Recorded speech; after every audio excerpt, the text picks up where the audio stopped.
Hi, I'm Beanie Feldstein, and I'm playing Fishing for Answers with the Hollywood Reporter. Okie dokie.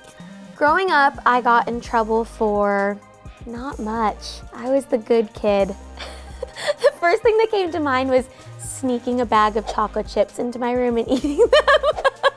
So I'll stick with that. The scene in Booksmart that me and Caitlin Deaver couldn't stop laughing through was, there's so many, but I think there's a scene where we're at the lunch table on the last day of school, and we're talking about her crush on this gorgeous skater girl.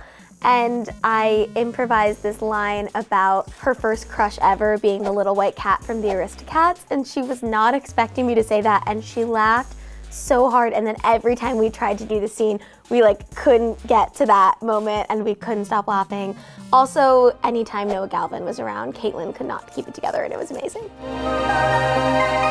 How would you describe Olivia Wilde as a director? Olivia Wilde is the smartest, warmest, most inclusive, collaborative, and cool human being you've ever met. And I think that's why the film is all of those things. It just is infused with her intellect and her warmth and her generosity and just her general sick vibe.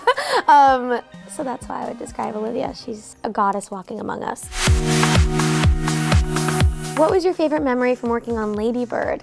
Oh, I love Lady Bird. I think it will forever be the film that changed my life. I think maybe the scene where Saoirse and I are lying down and we're eating the communion wafers, just because I remember reading that in the script for the very first time I read it, and I was just so taken with that moment. And it's one of my favorite shots, and it's so real and funny, and I love it.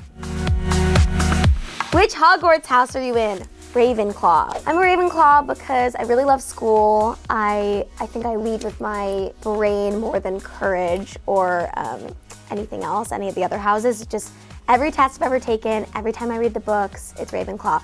But I always like to say I'm a Ravenclaw who would be in the Slug Club. What was the inspiration behind Molly and Amy's Barbie trip? Ooh, it's a good one. So basically, Olivia wanted the girls, when they accidentally take drugs for the first time in their life, that she wanted them to be in their worst nightmare. And she and Katie Silverman kept thinking about what would be Molly and Amy's worst nightmare, and their worst nightmare would be to be the visual representation of the male gaze. So that's why the Barbie trip happened. What is your go-to dance move? It's a tap of a foot, like if this is my foot, and then you point at the same time. I've been doing it since 9th grade, and it's definitely my go-to dance move. What film can you quote endlessly? Bridesmaids. Bridesmaids is the best film of all time. All Saoirse and I did on Lady Bird was quote Bridesmaids to each other. There's a colonial woman on the wing. You can start at the airplane scene, Melissa McCarthy falling off the couch, her talking about the dolphins she met, when she's like, Helen knows the owner, or when she takes the lemonade and she's like, oh, that is fresh. I mean, I could go on for hours. Thank you so much, Hollywood Reporter. This was a dream. I had so much fun, and thank you for the great questions.